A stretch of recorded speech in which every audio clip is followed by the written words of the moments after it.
5 problems with weight loss injections. And the third one, it's often the hardest and the most expensive to reverse. Let's talk about it. Losing excess body fat is one of the healthiest decisions someone can make. And it's not just about aesthetics. Many aspects of quality of life improve when it happens. Science is clear on one thing.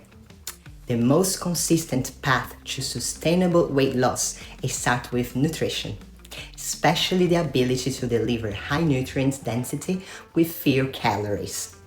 That means fueling the body with protein, fiber, vitamins, minerals, and essential fat while reducing empty calories, fried food, ultra-processed products, and sugary drinks. Of course, the promise of a shortcut that removes the need for structure and discipline is tempting.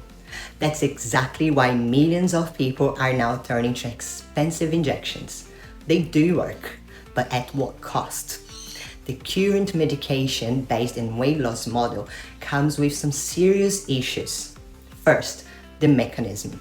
These drugs, known as GLP-1 agonists, slow gastric emptying and act on satiety centers in the brain. Food stays longer in the stomach and hunger is reduced, not because the body is well nourished, but because appetite is pharmacologically suppressed. Second, side effects are common and often limiting.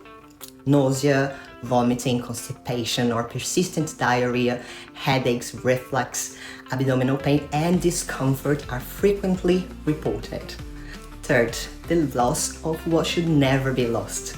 Along with fat, people lose lean mass because appetite drops significantly. Protein intake and key micronutrients often fall below what the body actually needs. The result? Muscle loss, a weaker body, reduced metabolic health, and, in many cases, visible facial changes due to the loss of fat in the face. This is often the hardest and the most expensive damage to reverse later. Now, an important point. I'm not against medication.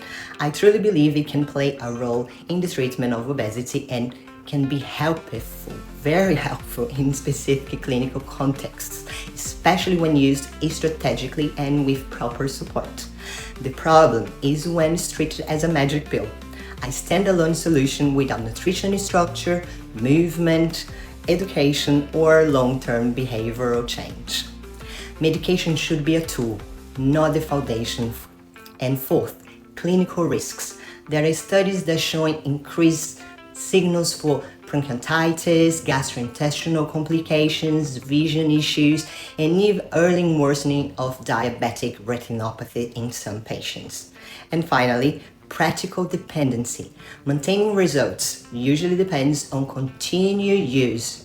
Once the medication is stopped, appetite returns, and in most cases, the weight comes back quickly. It is the perfect setup for chronic use. Great for those selling it, terrible for those relying on it.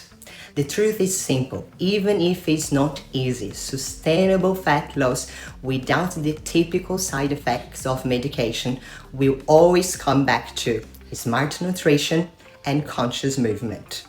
And this is exactly the work that I do.